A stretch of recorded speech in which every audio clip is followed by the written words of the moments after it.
Saudações! Hoje a gente vai mergulhar num tema, olha, fundamental: como entender e nutrir o universo emocional das crianças. Temos aqui uns trechos ótimos do livro Desperte o Gênio Emocional do Seu Filho, da Suelen Bevilacqua.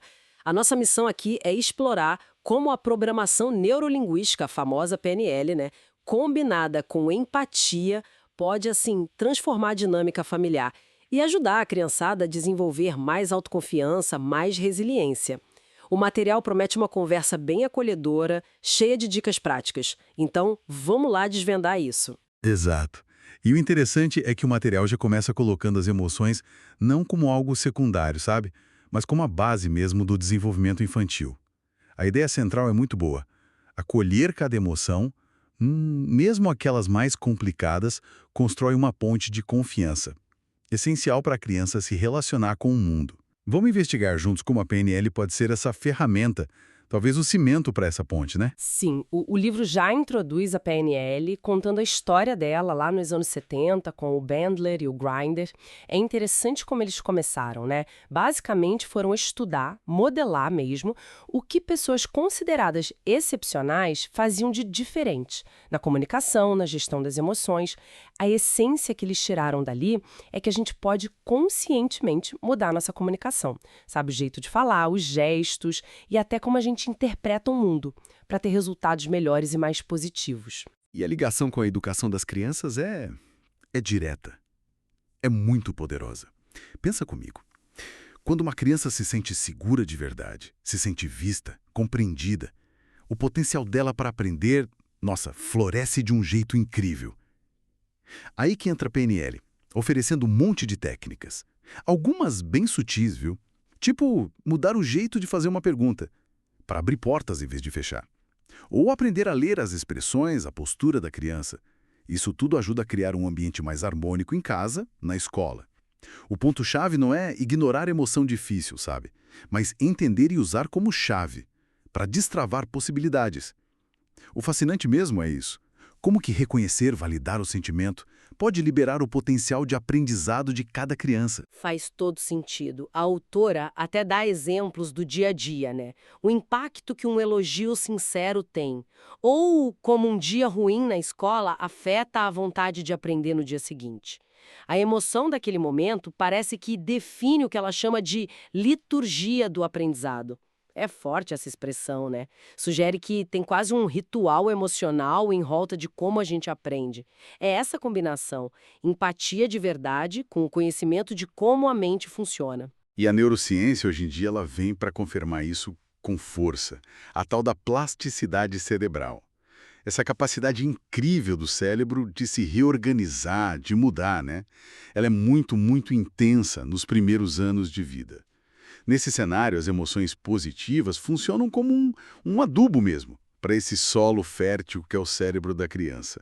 Ajudam a fixar memórias, deixam um aprendizado mais vivo, mais significativo. Por outro lado, e isso é um alerta importante que o livro traz, um ambiente muito estressante, tenso, pode sufocar essa plasticidade. Lembro de ler o caso da colega da autora, que travava nas provas, mesmo sabendo a matéria, por causa da ansiedade, né? Isso mostra bem como trabalhar as emoções é tão crucial quanto ensinar, sei lá, matemática ou português. Precisamente. O estresse crônico, ele comprovadamente diminui a capacidade de aprender, de guardar informação nova. Isso leva a gente a pensar, né, como pais, educadores, será que garantir a estabilidade emocional da criança não é muitas vezes mais importante do que forçar o conhecimento a qualquer custo? É uma boa pergunta. Técnicas como a escuta ativa, que são bem alinhadas com a PNL, elas transformam relações, criam confiança. Tem o exemplo do professor que ouviu os alunos sobre uma metodologia nova, e a dinâmica da sala mudou completamente, para melhor. Tá, a teoria é ótima, mas como a gente traz isso para a prática? Para o dia a dia corrido. O livro parece focar bastante nisso, né? Dar exemplos concretos. Pensa no jantar em família. Uma cena comum. Em vez de só ouvir por cima o que a criança conta da escola, ou pior, diminuir o sentimento dela. A sugestão é usar a escuta ativa. Fazer perguntas abertas, tipo: nossa, imagino que foi chato. Como você se sentiu exatamente quando aquilo aconteceu? Esse tipo de pergunta valida a emoção, mostra que o sentimento dela importa pra gente. Isso. E na escola também dá para aplicar. Um professor atento pode usar a ancoragem. É um conceito-chave da PNL. Imagina uma criança que fica super ansiosa para apresentar um trabalho. O professor pode ajudar ela a lembrar de um momento em que ela se sentiu confiante, sabe? Sei lá, quando fez um gol ou aprendeu a andar de bicicleta. Aí ele associa essa sensação boa a um gatilho discreto, uma âncora. Pode ser um toque no ombro, um gesto, uma palavra. Daí, antes da apresentação, ele aciona essa âncora. A criança consegue acessar aquele estado de confiança, alivia a ansiedade, e o mais legal é que ensina uma ferramenta para ela se gerenciar no futuro. E em casa, o texto fala como o jeito de consolar depois de uma frustração faz diferença para a resiliência, né? Em vez de não foi nada ou para de chorar, tentar algo como filho, eu vejo que você está frustrado. Entendo, é normal sentir isso. Sabe, uma vez eu também fiquei chateado quando isso valida o sentimento e ainda mostra um jeito saudável de lidar, né? Mostra que sentir coisa ruim faz parte, mas a gente processa e segue. Isso me lembrou muito a comunicação não violenta. Sim, a conexão é total. A CNV do Marshall Rosenberg foca nisso. Observar sem julgar. Identificar e expressar sentimentos. Reconhecer necessidades por trás deles. E fazer pedidos claros. As técnicas da PNL, como a escuta ativa e a calibração, que a gente vai falar mais, são ótimas para facilitar essa comunicação mais empática. Ajudam pais e filhos a se entenderem melhor, num nível mais profundo. O capítulo 2 do material entra mais nessas ferramentas. Apresenta a PNL como um mapa do tesouro emocional. E uma ferramenta central é o rapport.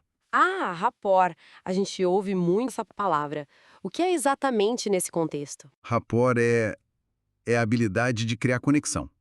Uma sintonia genuína, quase que instantânea, com a outra pessoa. No caso, com a criança. Não é manipulação, tá? É estabelecer confiança, compreensão mútua. Envolve prestar muita atenção na linguagem corporal da criança, no tom de voz, no ritmo da fala. Às vezes até espelhar sutilmente a postura dela. Com respeito, claro. Se ela está falando baixo, encolhida, você se aproxima no mesmo nível, adota uma postura mais contida, fala suave. Isso ajuda ela a sentir que você está na mesma página, fica mais aberta. Entendi. É como construir uma ponte invisível de conexão. E a calibração? Essa eu achei super interessante. Parece um superpoder de observação. É fundamental na PNL, sim.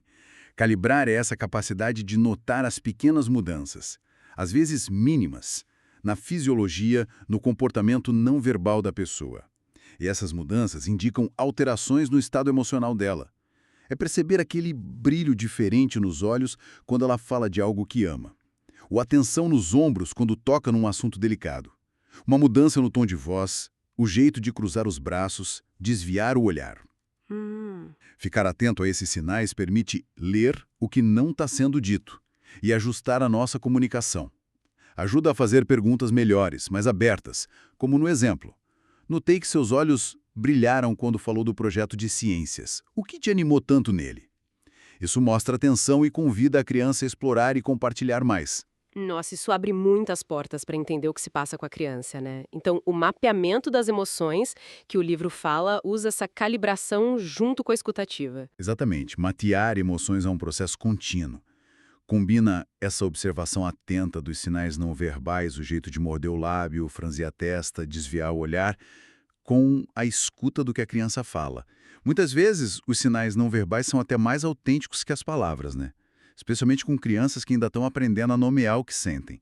O desafio e a arte é identificar a emoção real por trás do comportamento. Uma birra, por exemplo, pode ser frustração, cansaço, necessidade de atenção, tanta coisa. Certo. E depois que a gente começa a identificar, a mapear essas emoções, como transformar isso em ação?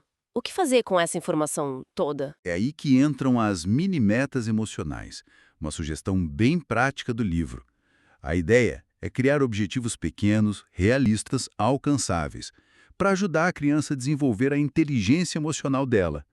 Não é querer que ela nunca mais sinta raiva, claro, mas talvez ajudar a dar o primeiro passo, conseguir nomear o que sente quando está começando a ficar irritada. Perguntas simples como: Onde você sente isso no corpo? Ou que nome a gente pode dar para essa sensação aí dentro? Já é um começo. Lembro do exemplo do sobrinho do autor que, depois de um trabalho focado nisso, começou a dizer: "Tio, hoje eu não tô bravo, hoje eu tô curioso." São essas pequenas vitórias, sabe, que somadas constroem a autoconsciência, a autogestão. Pequenas vitórias com impacto enorme, imagino.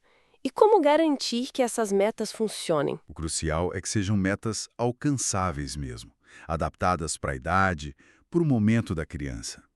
E a comunicação nesse processo tem que ser sempre honesta, paciente, encorajadora. Validar os sentimentos, mesmo quando a gente não entende ou não concorda com o comportamento, é a base de tudo.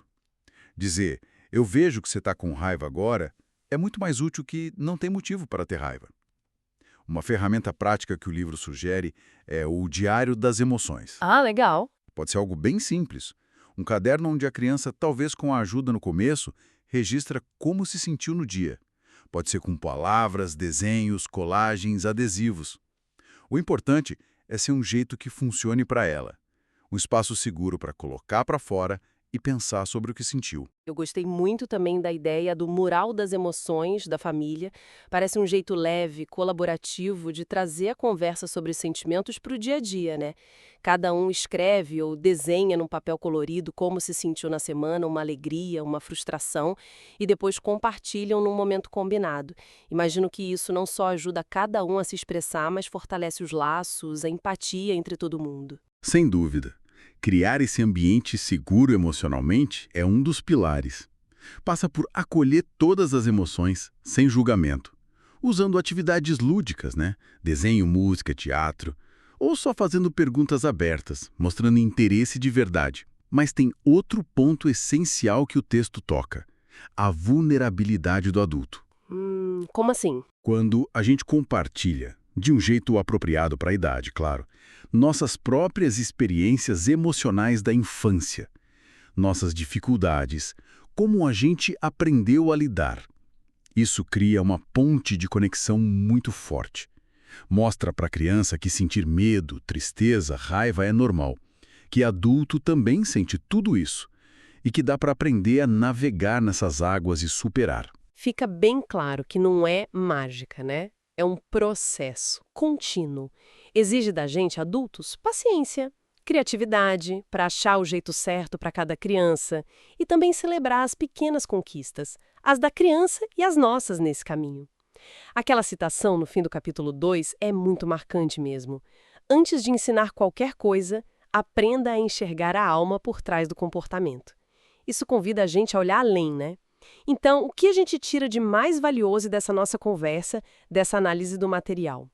Vimos a importância, sim, fundamental das emoções como base para o desenvolvimento infantil, para o aprendizado, e descobrimos como a PNL, longe de ser complicada, oferece ferramentas práticas, acessíveis, como o rapport, a ancoragem, a calibração, para a gente se conectar melhor, com mais empatia, a escuta ativa, mapear as emoções com mini-metas, usar coisas criativas como o Diário das Emoções ou o mural familiar. São jeitos concretos de criar um ambiente seguro para a criança se expressar. O essencial para mim é essa mudança de perspectiva que a autora traz tão bem.